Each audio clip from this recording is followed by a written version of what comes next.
Hi guys, this is Jervis here and welcome to another episode of the Ask JNA show. And in today's episode, I'm going to answer one of the questions from our followers, which is Jervis, why did you decide to buy a private property at the age of 22? Stay tuned.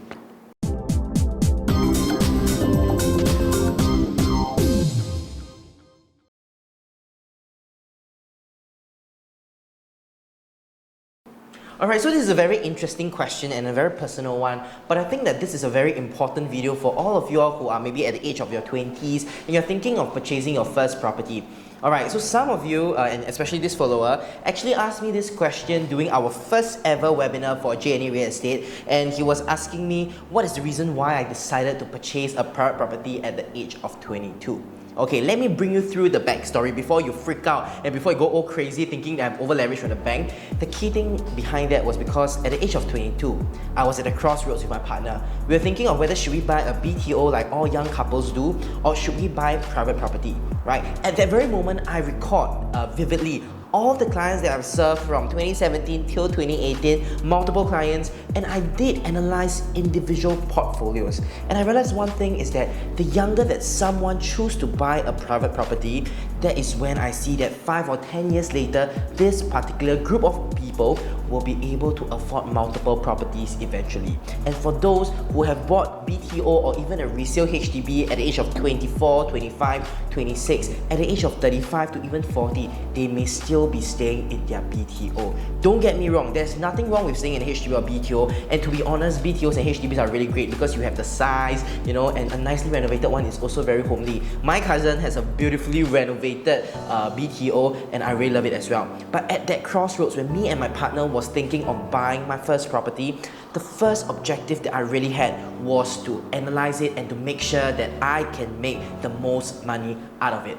Okay, so to give you some backstory behind how I got my money to buy this property, I came into this industry at the age of 21 from June 2017, and at April 2018, I've actually made some money and saved up a pot of gold to be able to purchase my first condominium. And don't get me wrong, the moment after I bought my first private property, I had to eat white bread almost every single day because I had to take that money from my bank and put all the money into that property, because bearing in mind, the property I bought was about 1.08 million and the down payment then was about 30+%, so it amounted to around 300+K. At the age of 22, 300K is a lot of money, and I had to put that money aside because as self-employed, we had no CPF, put all the cash aside for that.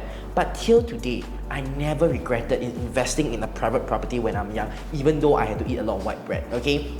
The main reasons behind that was this. I bought this property at Twinview. It was on a 16th floor. The PSF that I bought this unit was about 1,350 per square foot, alright? And now, looking at the current transactions, right? My neighbors just right above me have just bought the property at $1,550 per square foot, which also means within 1.5 years or even close to 2 years, I've made $200 per square foot. And my size of my property was a 2-bedroom that was around 743 square feet, which also means in 2 years, through capital appreciation, my property has made $140,000. That is quite a big amount of money, right? Especially for a lot of us when we are young. And another thing was this. Looking at the most current transaction, the property prices at Twinview are already going at 1,700 per square foot, which also means that potentially, if I sell my unit at 1,700 per square foot the moment it TOPs, okay? For those who don't know what TOP means, TOP is just it reaches the temporary occupation period where the property is already built and you can stay. It also means that I can profit about $400 per square foot, and for a 732 square feet unit, it would make a profit of close to $300,000. And to put things in perspective, it also means that I've put $300,000 and profited $300,000 within a span of 2 to 3 years. And yes, I didn't regret, because the first thing is this: buying a private property as young as you can allows you to make that big amount of money through capital appreciation. Secondly, because this property was a new launch, new launches usually follow the progressive payment scheme, which also means that the full mortgage is not disbursed to me yet, which means that I don't have to pay that $3,000 per month, the full mortgage, right? Closing from the first, second to third year, the first year I paid about a few $100s, the second year I paid close to $500 to $600, and closing to the TOP of my property, I paid about $1,000+. I've calculated net, right? The total 3 years I've spent $30,000 on paying my loan. And bearing in mind, part of this loan, a little bit is the interest and a bit of it is the principal. And that principal also still goes back to me eventually. And this is why I am on my second point, which is buying a private property also allows me to have a forced savings. Because to be very honest with you, if at the age of 22, I think a lot of us young people are guilty at that. If you have $300,000 or $400,000 in your bank, I believe that you may want to spend it on a lot of different things, like a fancy car, eating at fancy restaurants and stuff like that, like staying in a high life, right?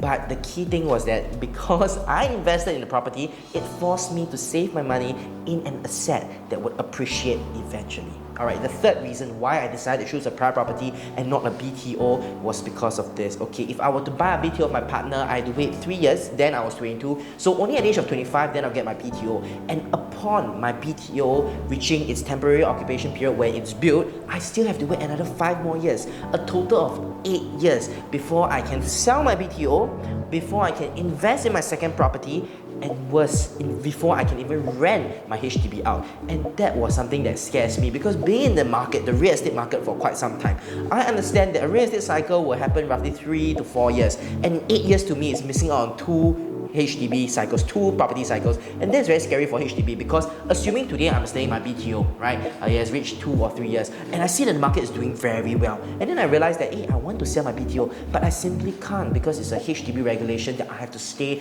5 years before I sell my HDB. Alright, and the fourth reason behind that is this. When I put my cash for the down payment down, and assuming if I can profit about $300,000 from this purchase, in total I will take back $600,000 in cash.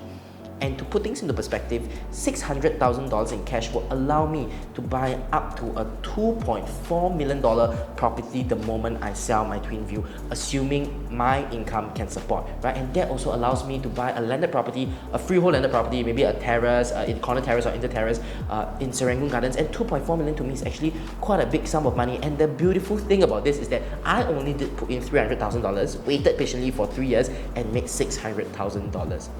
Alright, and the last reason why I decided to buy a private property at 22 was because I always believe in this, right? It's something that's said by Tony Robbins, is that we tend to underestimate what we can do in decades, but we overestimate what we can do in a couple of years. And what I told myself was this: real estate should be a wealth accumulation program. Real estate, as what I've always emphasized to all my clients, should not be speculation, should not be gambling, and it should be a wealth accumulation program. And the beauty of Twinview then, when I bought it at the right entry price, was that place, the government has already decided to pump in billions of dollars to create it into the second CBD. So at the age of 22, I had years to wait. I had 10 years, 20 years to wait, because the next high-speed rail that's linking Singapore to KL will be there. And that's amazing, because I have the time. I do not time the market, but I have the time to wait in the market to make money as well. So I hope that these 4 reasons give you more perspective as to why I decided to purchase my first private property at the age of 22.